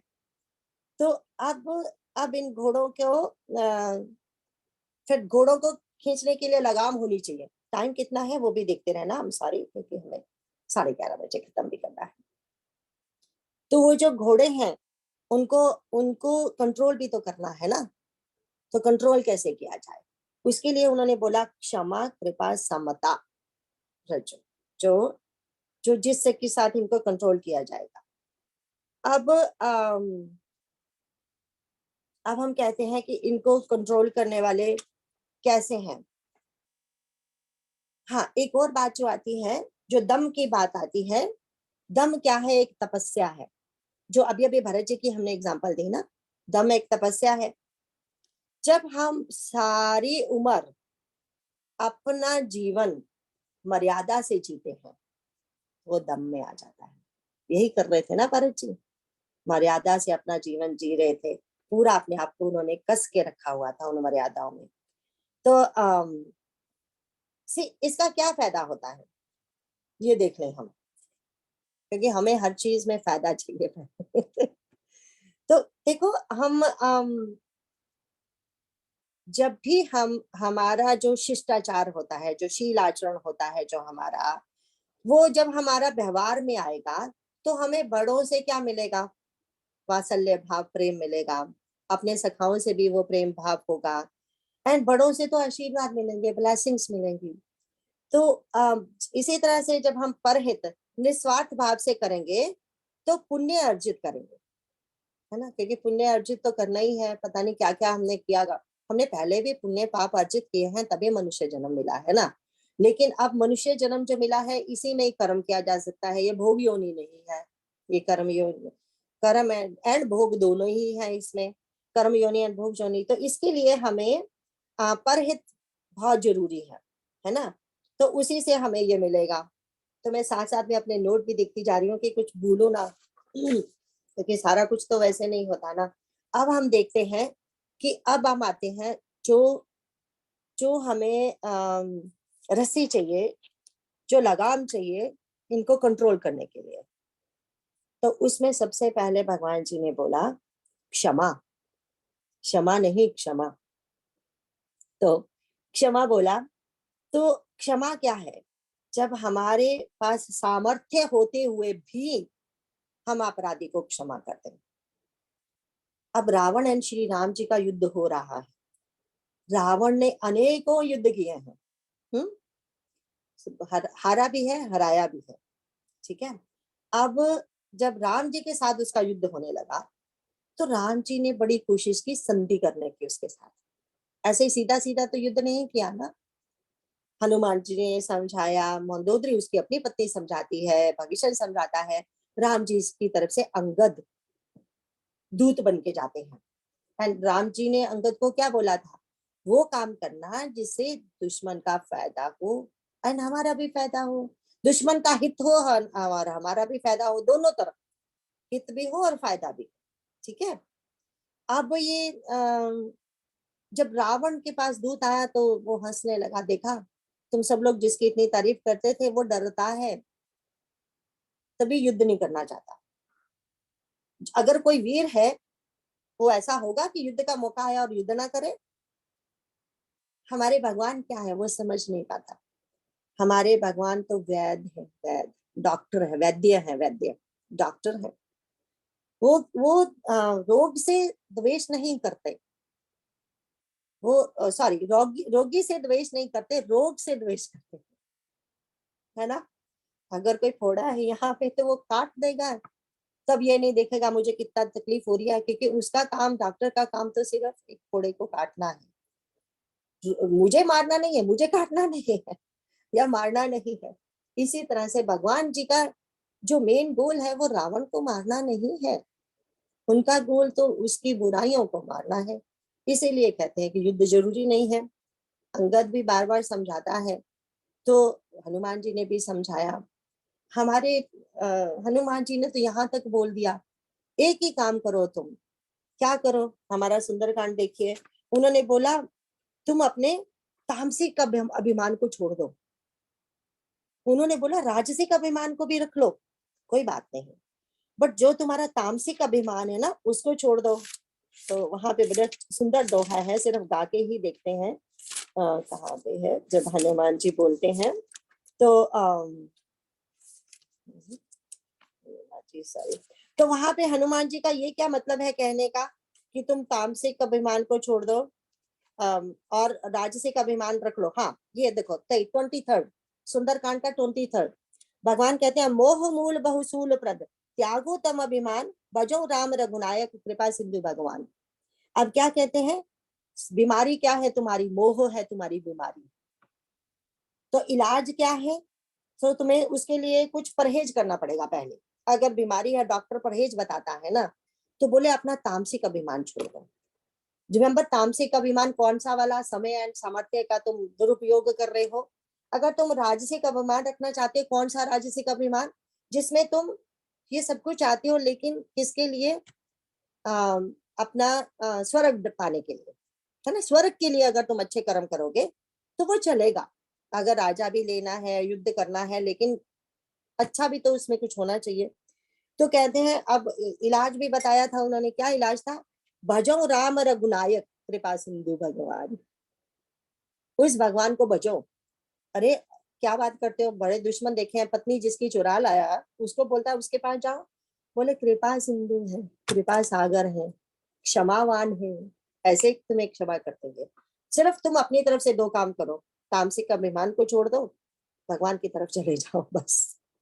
ऐसा आता है, अंगद ने भी बोला था कि अगर आप नहीं, हाँ सॉरी, हनुमान जी ने बोला रावण को कि अगर तुम भगवान की शरण में चले जाओगी ना, तुम्हारा राज्य अचल हो जाएगा, अचल।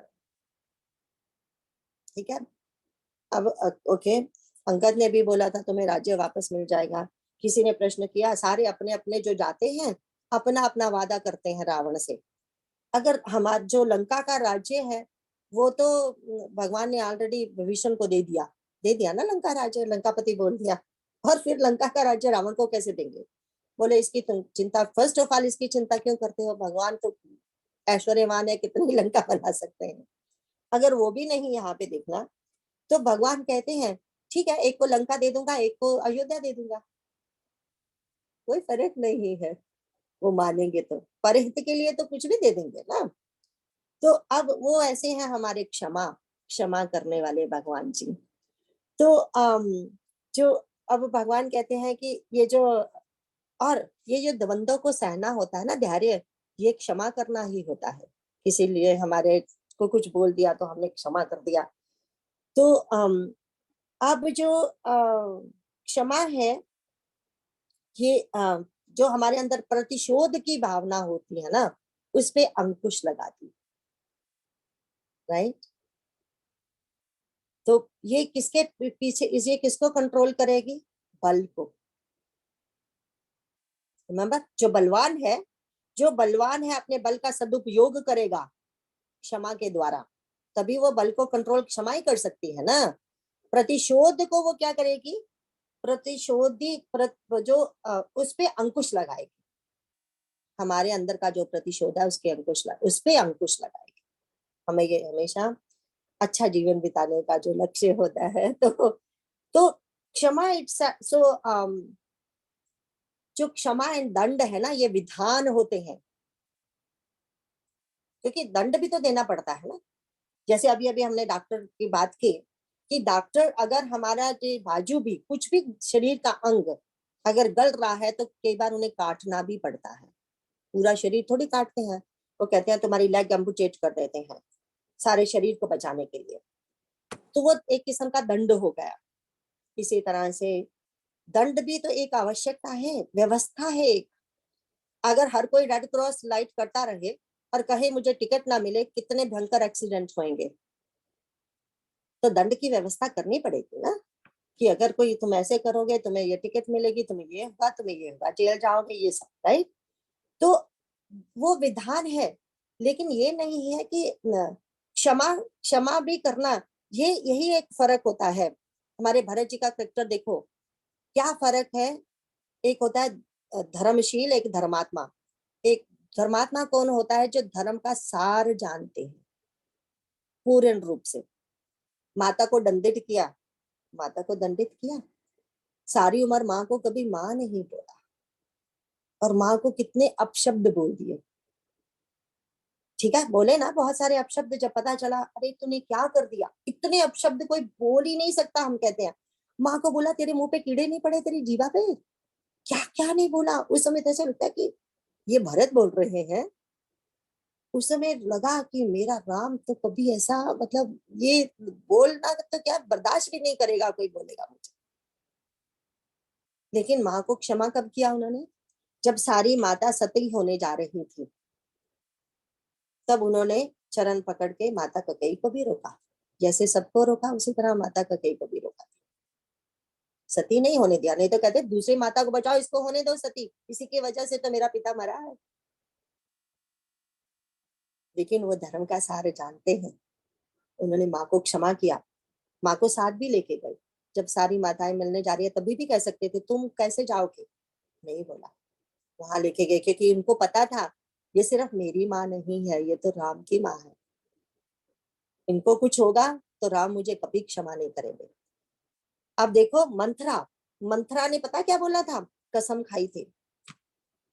तो वो बोलती है कैकेयी को, बोलती है रामचरितमानस में पढ़ना कभी फिर से उनका संवाद। बोलती है कि अगर मैंने गलत कहा है ना, तुम्हें असत्य बोला है, तो ब्रह्मा जी मुझे दंड दे, मार दे मुझे ब्रह्मा जी।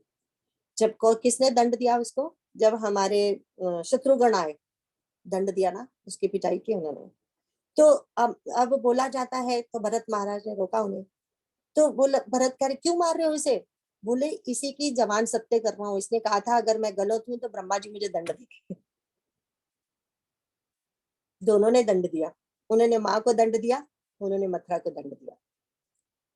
पर दंड का ये मतलब नहीं था कि उनको वो मृत्यु दंड दे दिया। उनको ऐसा दंड दिया कि पश्चाताप करने का मौका मिला दोनों को। ये होता है क्षमा।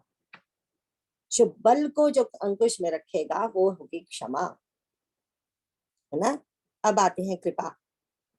तो कृपा का हमें पता ही है, जब हमें कोई भी स्वार्थ नहीं होता, निस्वार्थ भाव से हम किसी पे दया करते हैं, करुणा करते हैं, उसको कृपा बोला जाता है। इसीलिए भगवान को सुहृद कहते हैं, कृपा सिंधु बोलते हैं। बिकॉज हम उनकी ही दी हुई चीज उनको अर्पित करते हैं, फिर भी भगवान शौक से लेते हैं, प्यार से खाते हैं, पीते हैं। और फिर हमें कितने भी हमें दोष क्यों ना हो, वो हमें गोदी में ही लेते हैं। उनके पास चले जाएं, सब भूल जाते हैं, है ना। वो होता है कृपा करना।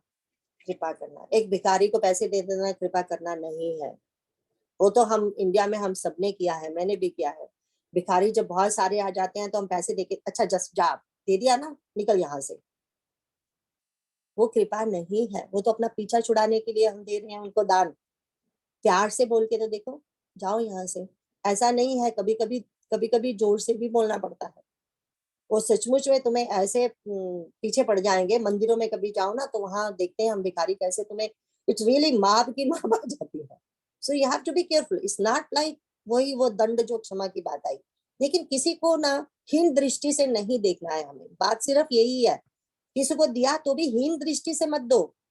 सारे संत यही तो कहते हैं कि अरे तुम्हारे पास है तभी दिया है ना, कहता देनहार कोई और है, भेजत है दिन रैन, लोग भरम उस पर करें तासो नीचे नैन, वो वाला दे रखा था। तो अब हम देखते हैं वो है कृपा, जो निस्वार्थ भाव से की जाती है। तो अब ये कृपा का इसकी जो लगाम कौन खींचेगा? परहित। क्योंकि हम परहित बात करते हैं लेकिन सिर्फ अपनों पे करते हैं, दूसरों पे नहीं करते।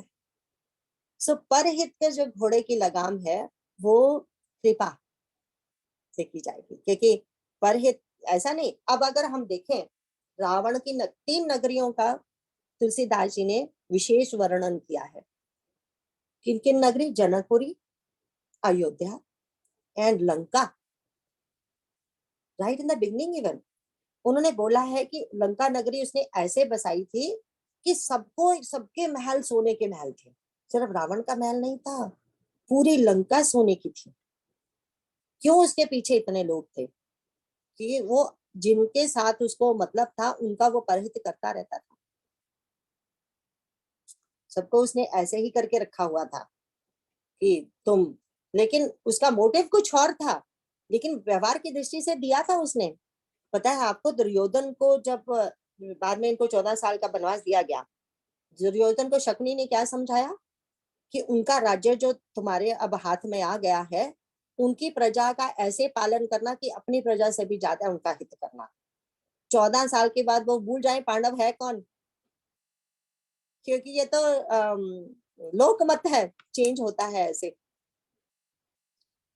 सुंदरकांड में देखा, अभी अभी सब बोल रही थी ये भानर नहीं कोई और है, फिर मेघनाथ ने पकड़ा, सब ने मारना पीटना शुरू कर दिया हनुमान जी को, टांगे मार रहे हैं। जब वो उनका जुलूस निकाला जा रहा है, कोई पत्थर फेंक रहा है, कोई कुछ बोल रहा है। अब जैसे ही आग लगा दी तो बोला हम तो पहले ही कहते थे। 3 बार उनका लोकमत चेंज हो गया। ये लोकमत चेंज होता है, तो लोक तो मतलब ही है, इसीलिए कहते लोकमत। तो लोकमत चेंज होता है, लेकिन जो परहित, जो अपनी कृपा करनी है वो सबके लिए करनी है।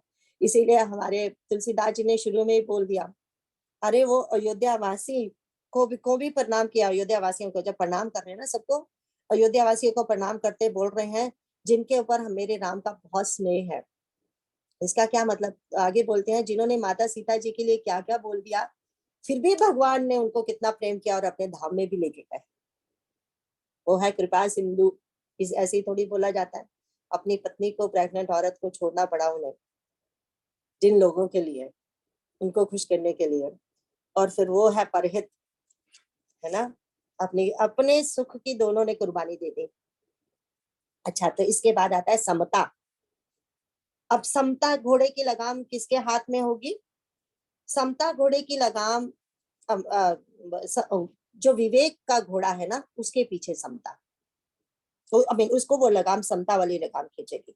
सेम वही विवेक बुद्धि से हमें निश्चय करना है, लेकिन समभाव से, यहाँ दोनों का फायदा हो। आपको पता है जो हमारे अर्जुन है उसको विराट रूप बाद में दिखाया, दुर्योधन को विराट रूप पहले दिखा दिया। पता है आपको, जब दूध बन के गए थे, एक्चुअली वहां भगवान श्री कृष्ण ने अपना विराट रूप दिखाया। किसी संत को, किसी बंदे ने, हमारे जैसे ने पूछा कि हम भी भगवान देखना चाहते हैं, क्या आप हमें भगवान के दर्शन करा सकते हो? तो संत ने बोला उसके लिए आंखें चाहिए। बोले आंखें तो है मेरे पास। बोले ये वाली आंखें नहीं, सूरदास की आंखें चाहिए। कैसी है सूरदास जी की आंखें? अंधी, अंधे हैं सूरदास। संत ने बोला जिस दिन तेरे पास सूरदास की आंखें होगी उस दिन भगवान दिख जाएंगे। ये है समता, मतलब कि विवेक बुद्धि, वो जब वो वाली हमें विवेक बुद्धि आ जाएगी, वो वाली समता वाला भाव हमारे अंदर आ जाएगा, चित्त में पक्षपात का भाव नहीं होगा, तो तब ये होगा। अब इसमें देखो साइकोलॉजी के पीछे कितनी बुक्स लिखी गई हैं साइकोलॉजी के ऊपर, फिर भी जो इतने छोटे में बोल दिया गया कोई टच नहीं कर सका। मनोविज्ञान देखिए, मनोविज्ञान, बल का नियंत्रण कौन करेगा? क्षमा। परहित का नियंत्रण कौन करेगा? कृपा। एंड विवेक का नियंत्रण कौन करेगा? समता। इजंट दैट मनोविज्ञान?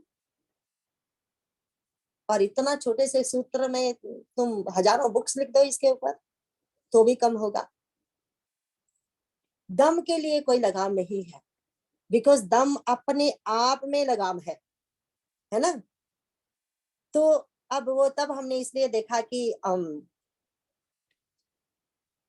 जो शुद्ध व्यवहार का लक्षण ही क्या होता है? शुद्ध व्यवहार का लक्षण होता है जो हमारे लिए अनुकूल है, दूसरे तो उसके लिए हम जो करें, सबके लिए जो शुद्ध आचरण रखें, ये दैवी गुण को करें। अगर इसीलिए कहते हैं ना, जब दैवी गुण और आसुरी गुणों का जो हमारा चैप्टर है भगवत गीता में, वैसे तो सारे के सारे गुण चाहिए, बट ऐसे बोला जाता है कि एक भी गुण ले लो तुम तो धीरे धीरे सब फॉलो करेंगे, लेकिन सावधानी बरतने की जरूरत है। कहीं ऐसा ना हो परशुराम जी कहते हैं मेरे जैसा ब्रह्मचारी, बाल ब्रह्मचारी हो लेकिन क्रोधी हो गए है ना। हमारे इतने महान नारद मुनि जी कहते हैं मैं कामी हुई नहीं लेकिन कामी हो गए। तो वो सावधानी की आवश्यकता है। जैसे नवदा भक्ति में हमारे भगवान कहते हैं एक भी जिसमें है वो मुझे प्रिय है, क्योंकि एक भी आ गया ना, अगर अगर पूरी सत्यता से आ गया तो सारे के सारे आ जाए। एक भी अगर सचमुच सत्यता से आ गया तो हम कहते हैं कि वो फिर वहां पे गलती कैसे हुई। हम अपनी तो बात कर ही नहीं सकते, हम रामचरितमानस से उदाहरण लेंगे, परशुराम जी या नारद मुनि जी से। गलती कैसे हो गई फिर इतने बड़े महात्मा लोगों से? क्योंकि उन बार बार वही आता है, जब हम सारे कर्म भगवान को समर्पित करके करते हैं तभी होता है, नहीं तो सतोगुण भी हमारे मोह को ही बढ़ाएंगे। सतोगुण भी हमारे मोह को ही। क्यों इतने विस्तार से प्रताप भानु की कथा बताई गई बिफोर द रामचरितमानस? वो प्रताप भानु और कोई नहीं है, हम ही है। क्योंकि धर्म अर्थ काम तीनों के साथ हम काम करते हैं पूरी शुद्धता से। मोक्ष गोल नहीं रखा गया है, परमात्मा गोल नहीं रखा गया है, इसीलिए दम्भी हो जाते हैं जब कोई लालच हमारे सामने आता है ना। प्रताप भानु के बारे में कितने यज्ञ कराए सारे लोगों को, कितना अगर हम उसका देखें तो ही वाज सचमुच एक गुड राजा, ऐसा लगता है गुड व्यक्ति। बट लेकिन फिर क्या हुआ, जब लोभ उसके सामने आया तो वो उसका गोल ही चेंज हो गया। देखो गोल जो उसका लक्ष्य चेंज हो गया। लक्ष्य तो हमारे हनुमान जी ने भी चेंज किया था, उनके ईश देव है श्री राम, तो हमारे हनुमान जी ने ईश देव बदल लिए थे। वो कैसे हुआ, जब भरत जी को मिलके आए उधर, है ना, तो राम जी तो उन्होंने किसको याद किया? तो आता है रामचरितमानस में, हनुमान जी ने दोबारा उठने से पहले भरत की भुजाओं को याद किया। कैसी है भरत की भुजाएं, जो ये कहते हैं कि मैं ऐसे तीर पे, मेरे तीर पे बैठो तुम वैसे पहुंच जाओगे वहां पे। पहले एक क्षण के लिए हनुमान जी ने सोचा तीर, ये क्या सत्य है?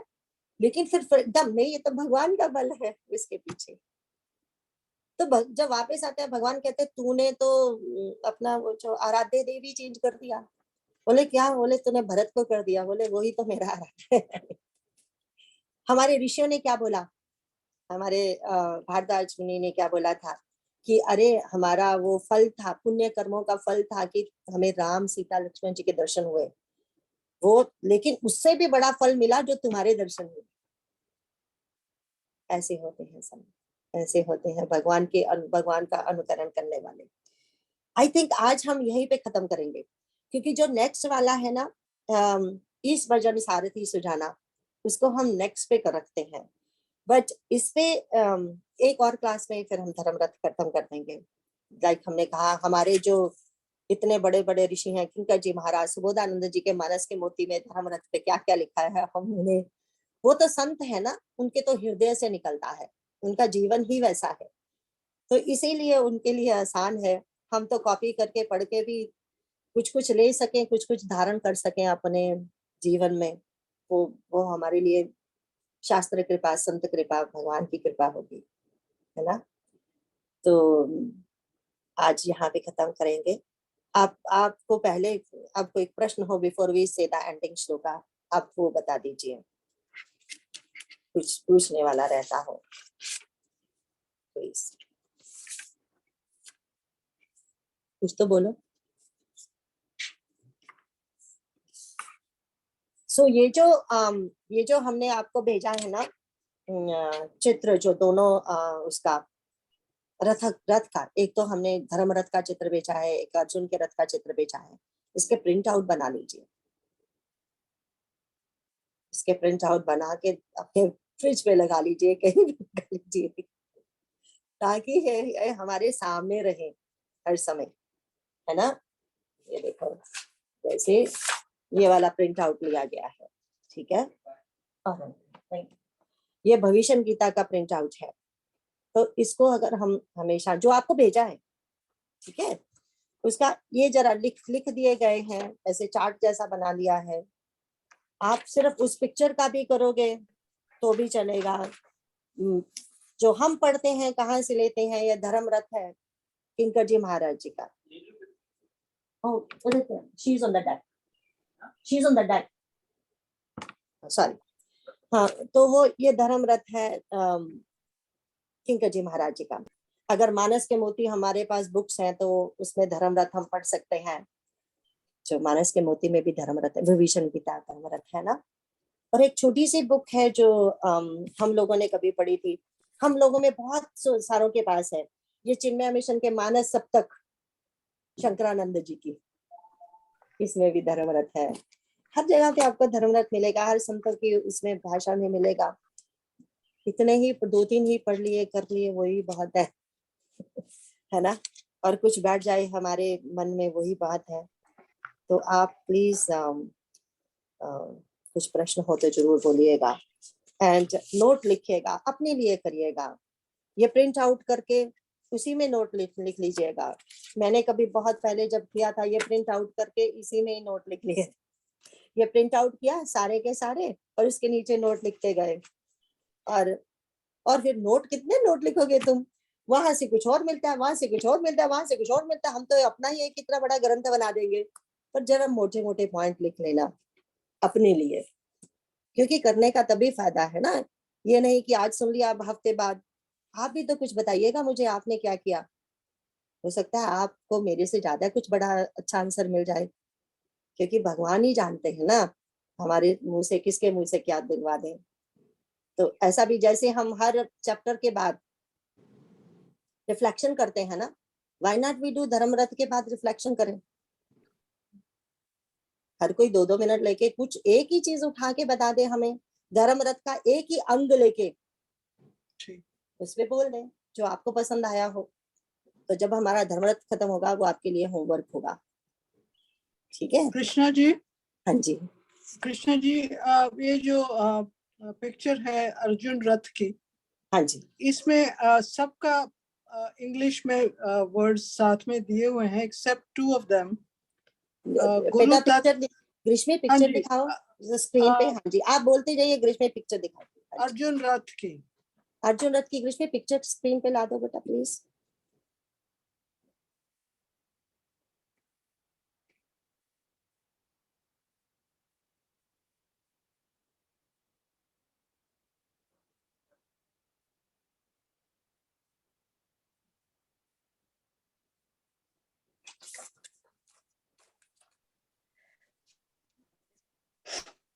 कृष्णा जी, हाँ जी, हाँ जी, आपने ये बताया परिहित के पीछे बल, मतलब बल आप अपना शारीरिक बल, आत्मिक बल, आध्यात्मिक बल, संपत्ति बल, ये सब चीज को लगाना चाहिए। एंड विवेक के पीछे दम लगाना, मतलब आप नियंत्रण करें अपने उसको बुद्धि के लिए, या मतलब वो आपने बताया। हाँ जी। अच्छा, तो स्क्रीन पे आ नहीं पा रहा है। हाँ जी, आ गया। हाँ जी, अब बोलिए प्लीज। कृष्णा जी, सबका इंग्लिश में वर्ड्स दिए हुए हैं एक्सेप्ट जीवात्मा वुड बी आत्मा, सोल। नहीं, जीव आत्मा तो सोल होता ही है। जब आत्मा शरीर धारण करती है चीजों को लेके, है ना, किसी भी अपने जो हमारी वासनाओं को लेके जब हम शरीर धारण करते हैं तब हम जीव आत्मा हो जाते हैं। ओके, अदरवाइज इट्स आत्मा ओनली, भगवान ओनली, राइट? जी। हाँ जी। और दूसरा था गुरु तत्व, जो फ्लैग है हाँ ऊपर। जी, जो फ्लैग है ना, अर्जुन का जो फ्लैग था, वो उसमें स्टोरी आती है ना, क्योंकि हनुमान जी ने बोला था एक बार, वो स्टोरी बाद में लेते हैं, पहले गुरु तत्व ले लेते हैं। हनुमान जी को बोला गया था, अर्जुन ने पूछा था, नहीं भीम ने पूछा था, आप हमारी सहायता करिएगा, युद्ध में भयंकर युद्ध होने वाला है। तो हनुमान जी ने कहा था कि ये युद्ध तो कुछ भी नहीं है, भयंकर युद्ध तो राम एंड रावण के बीच में हुआ था, वो युद्ध था। तो बोले कि पर आप हमारी, हाँ, क्योंकि वायुपुत्र हैं, दोनों भाई हैं, दोनों वायुपुत्र, हनुमान जी एंड हमारे भीम, दोनों वायुपुत्र हैं। तो उन्होंने कहा था सहायता मैं करूंगा, तो मैं जो अर्जुन का फ्लैग है ना, वहां पे आ जाऊंगा। हाँ जी, तो ओके। ये चिन्ह बन गया, ये चिन्ह जो फिर उन्होंने बोला कि वो ऐसा चिंगाड़ते थे कि दहाड़ते थे कि लोग वैसे ही डर जाते थे। बट गुरु तत्व, भगवान से मिलाने से पहले भी हमें गुरु तत्व चाहिए, तभी भगवान मिलेंगे ना। जी, हमें जलाएगा कौन, हमें बताएगा कौन, ये एक भगवान है। इसीलिए गुरु तत्व इज इम्पोर्टेंट। एंड पूरे रामचरितमानस में अगर गुरु तत्व बोला गया है, वो हनुमान जी को, हनुमान जी, ओके। हमारे हनुमान जी गुरु, सुंदरकांड में गुरु तत्व ही तो है, गुरु तत्व जो हमें सिखाता है कि कौन है। एंड ये गुरु तत्व, हनुमान जी किसके अवतार हैं? भोलेनाथ के, शिव भगवान के 11वां रुद्र अवतार। तो हमारे शिव भोलेनाथ है सब प्रथमाचार्य। तो ये है गुरु तत्व का मीनिंग, यही होता है। अगर गुरु तत्व है तो ये जीव आत्मा रथी, जो हमारा जो शरीर है ना, हमारा शरीर ही है ना रथी। तो इसके लिए हमें सारथी कौन बनाना है? ईश भजन सारथी सुजाना हम पढ़ेंगे। अर्जुन के तो स्वयं है ना, वो क्या प्रेम के बस अर्जुन रथ हांक्यो, भूल गए चतुराई, सबसे मीठी प्रेम सगाई। तो भगवान तो खुद ही वहां तो रथी बन गए, शोफर बन गए उसके। हाँ जी। छोटे से छोटा काम ले लिया। तो लेकिन हम बहुत बार ऐसा आता है, हम जब पढ़े, नेक्स्ट टाइम करेंगे ना सारथी की बात, तो हम डिफरेंट एग्जांपल से देखेंगे इनको कि सचमुच अगर कोई सारथी भगवान को बनाता है तो कैसे उसकी सब विघ्न दूर होते हैं, कैसे अपने आप विवेक बुद्धि आती है। 10th का 10th भगवान कहते हैं मैं तुम्हें बुद्धि योग दूंगा, है ना। सो मेन यही एक क्वेश्चन था गुरु तत्व एंड जीवात्मा का। सो जीवात्मा हम तब बनते हैं जब हमारे अंदर की वासनाएं शरीर धारण करती हैं, तब जीव आत्मा हो जाते हैं। इसीलिए हनुमान, हमने कितनी बार ये कहा ना, वो आता ही है, सबने हमने सुना है कि जब प्रभु राम ने प्रश्न पूछा हनुमान जी से, तुम कौन हो? तो उन्होंने कहा इस शरीर से तो मैं बानर हूँ और आपका सेवक हूँ, आप मेरे स्वामी हैं, मैं ना। फिर उन्होंने बोला इससे ऊपर, दैट्स इट, यही हमारी पहचान है। तो उन्होंने कहा था इसके ऊपर आप भगवान है और मैं जीव हूँ। तो इससे ऊपर बोले हम दोनों आत्मा है, कोई फर्क नहीं है ना। ब्यूटीफुल। तो वो है, सो जीव आत्मा इस जब हम शरीर धारण करते हैं। ठीक, thank you so much. In like the scientific in books what I read na, Jivatma, they call it embodied soul. Yes, जिस सोल ने आत्मा धारण, जिस सोल ने शरीर धारण किया है। बिल्कुल सही, thank you Grishma. Thank you Grishmi बेटा फॉर द वर्ड। अब फिर से ले आइए स्क्रीन पे सबको, तो हम लास्ट वाला बोल के चलते हैं। अगर और कोई प्रश्न है तो बताइए प्लीज। कोई प्रश्न नहीं तो आज के लिए नारायण नारायण कर दें। फिर पहले टिम्पल आप लास्ट वाले श्लोका बोल रहे हो, फिर हम। ओम सर्वेषां स्वस्तिर्भवतु, सर्वेषां शान्तिर्भवतु, सर्वेषां पूर्णं भवतु, सर्वेषां मङ्गलं भवतु। ओम सर्वे भवन्तु सुखिनः, सर्वे सन्तु निरामयाः, सर्वे भद्राणि पश्यन्तु, मा कश्चित् दुःखभाग् भवेत्। ओम असतो मा सद्गमय, तमसो मा ज्योतिर्गमय, मृत्योर्माम् अमृतं गमय। ओम शांति शांति शांतिः। ओम पूर्णमदः पूर्णमिदं पूर्णात् पूर्णमुदच्यते, पूर्णस्य पूर्णमादाय पूर्णमेवावशिष्यते। ओम शांति शांति शांतिः। ओम ब्रह्मार्पणं ब्रह्महविर्ब्रह्माग्नौ ब्रह्मणाहुतं ब्रह्मेव तेन गन्तव्यम्। ब्रह्म कर्म समाधिना अहं वैश्वानरो भूत्वा प्राणिनां देहमाश्रितः प्राणापान समायुक्त पचाम्यन्नं चतुर्विधम्। Thank you. हमारे पास 11:30 खत्म करते हैं, 2-3 मिनट और हैं। सुचिता, आप कुछ अपना अनुभव बताइए। आप तो बाबा के दर्शन किए हैं, आपके पिताजी